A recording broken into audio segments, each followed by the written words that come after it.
Movie की starting में हमें न्यू ऑर्लिन्स में एक जश्न मनाने का सीन दिखाया जाता है जहां सब कुछ ठीक चल रहा था।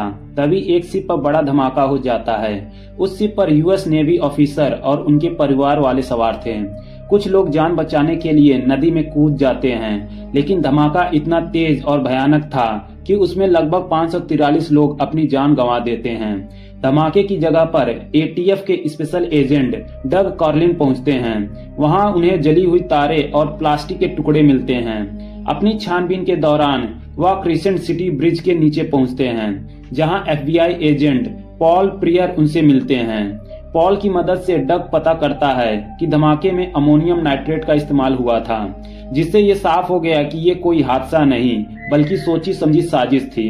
डग अपने ऑफिस लौटता है और सारे इलाके की सीसीटीवी फुटेज मंगवाता है। फिर इसके बाद अपने साथी डोनेल के साथ मिलकर फुटेज देखने लगता है। इसी बीच वह अपने साथी लैरी से संपर्क करने की कोशिश करता है, लेकिन बात नहीं हो पाती। तभी उसे बताया जाता है एक लड़की ने कॉल किया था जो उसके बारे में पूछ रही थी।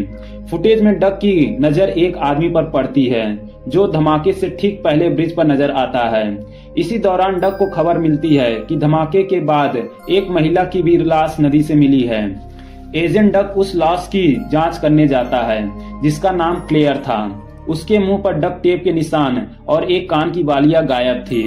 डक को बाद में डोनेल से पता चलता है कि क्लेयर मिसिंग थी। डक क्लेयर के पिता से मिलते हैं, जिन्हें वह एयरपोर्ट से लेने वाली थी। वहीं क्लेयर के एक्स फियोंसे एलन से भी मिलते हैं और अपार्टमेंट की चाबी लेते हैं। जब डग उसके घर पहुंचता है तो वह देखता है घर में बहुत सारे खून के धब्बे हैं और एक आदमी का खून से सना हुआ शर्ट भी होता है। ऊपर से फ्रिज पर लेटर से लिखा होता है यू कैन सेव हर। और फिर डग फोन कॉल को सुनने लगता है। तब उसे पता चलता है क्लेयर ने उसके ऑफिस में कॉल किया था और डग के बारे में पूछ रही थी। तब उसे समझ में आता है कि क्लेयर ही थी जिसने उसके ऑफिस में कॉल किया था, लेकिन यह समझ में नहीं आ रहा था कि क्लेयर उसके बारे में क्यों पूछ रही थी। और उसे यह भी पता चलता है कि क्लेयर की गाड़ी भी गायब है।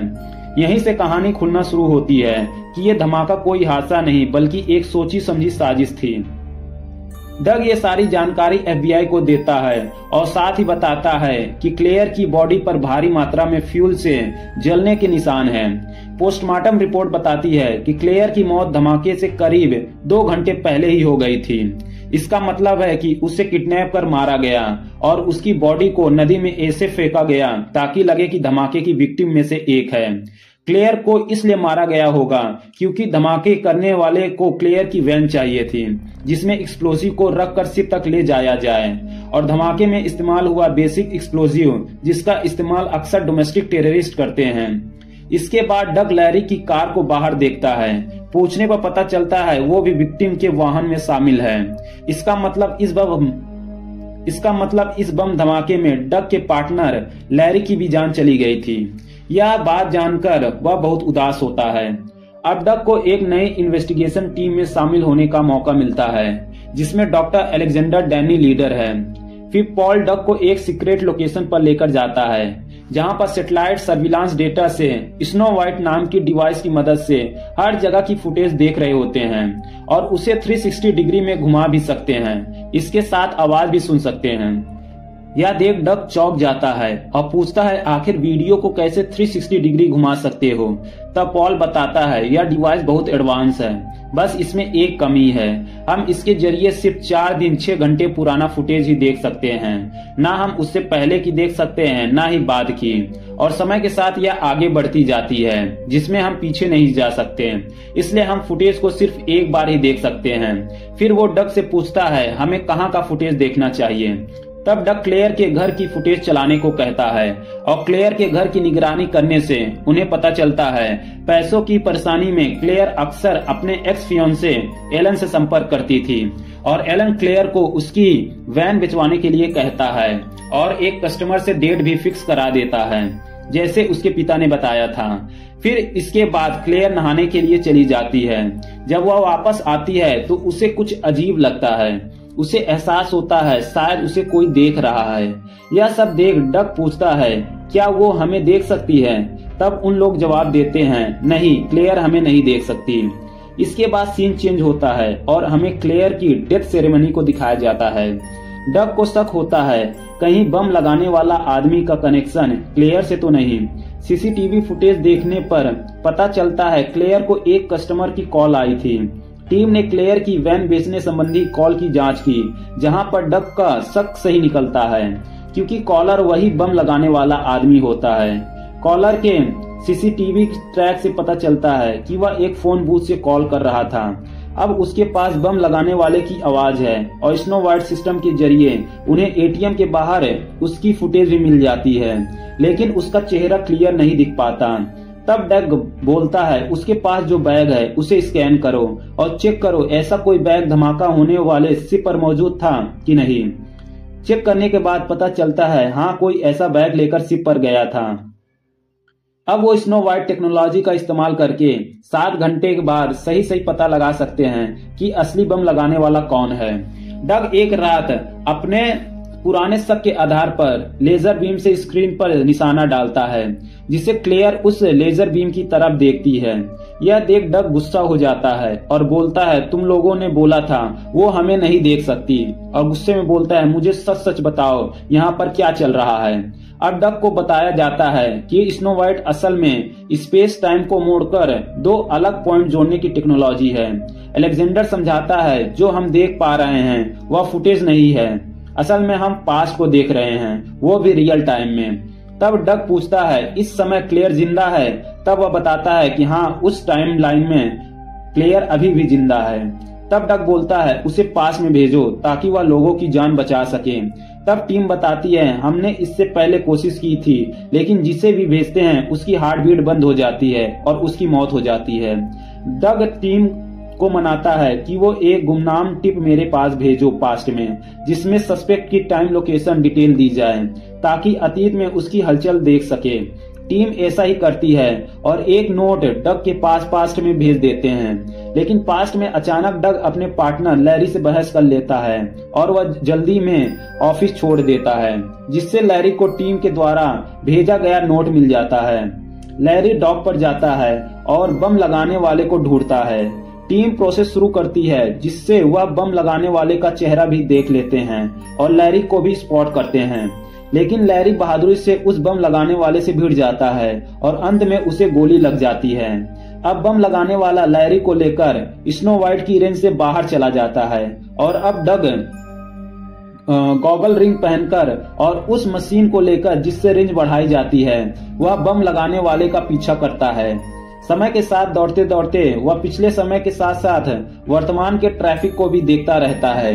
डग बम लगाने वाले के ठिकाने तक पहुंचता है और गॉगल रिंग के साथ पावर सोर्स लेकर पैदल उसका पीछा जारी रखता है।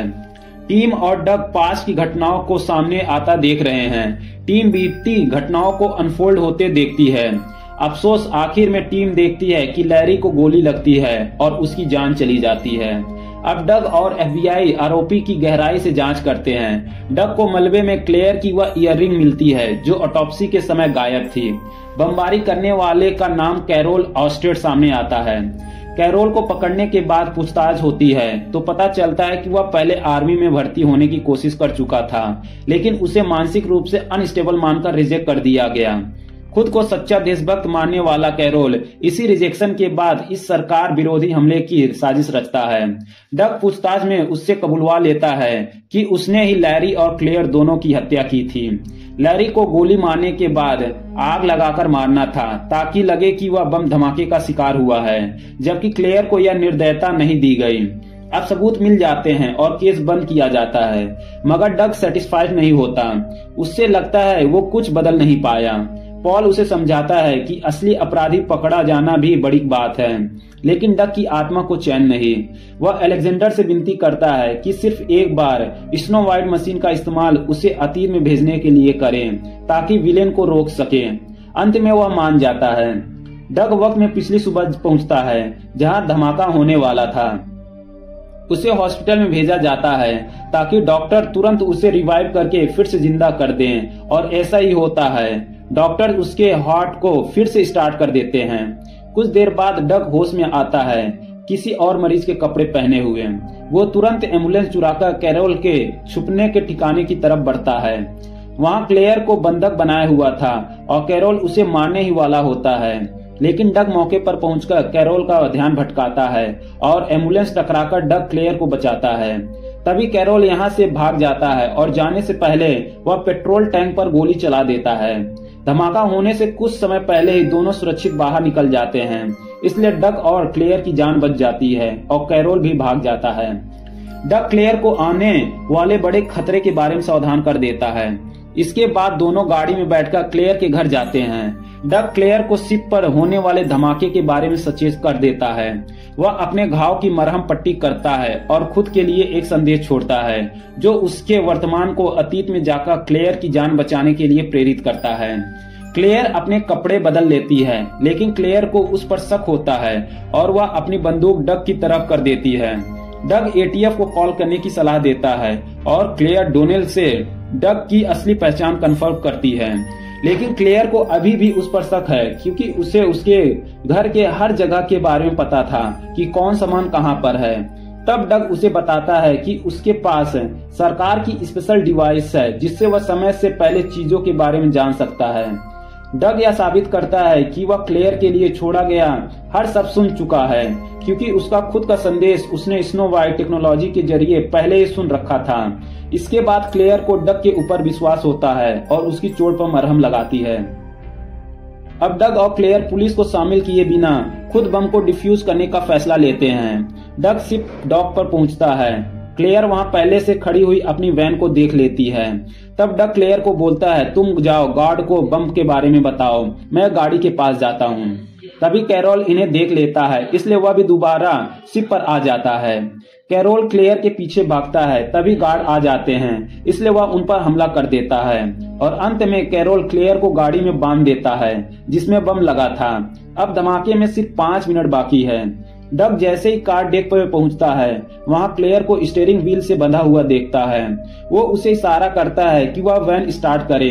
अब डग कैरोल का ध्यान भटकाने के लिए उन्हीं शब्दों का इस्तेमाल करता है जो उसने भविष्य में हुई पूछताछ में सुने थे।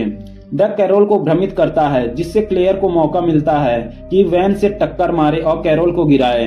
अंत में डग उसे गोली मारकर खत्म कर देता है। पुलिस अब आ चुकी थी। चारों ओर लोगों से घिरी शिप में सिर्फ 2 मिनट बचे थे। डग क्लेयर के साथ वैन लेकर नदी में चला जाता है। ठीक धमाके से पहले क्लेयर किसी तरह सुरक्षित बाहर निकल जाती है, लेकिन डग खुद वैन में फंसा रह जाता है। कुछ समय बाद धमाका हो जाता है और धमाके की चपेट में आने के कारण डग भी मारा जाता है। क्लेयर दुखी होती है। डग पर पहुंचने पर उसके परिवार वाले मिलते हैं और राहत की सांस लेते हैं। कुछ देर बाद क्लेयर हैरान होती है जब वह प्रेजेंट टाइमलाइन के डग को देखती है। यहाँ पर क्लेयर को सब कुछ याद था, जबकि डग को सिर्फ एक हल्की सी डेजा वू की अनुभूति होती है। इसी सीन के साथ यह मूवी यहीं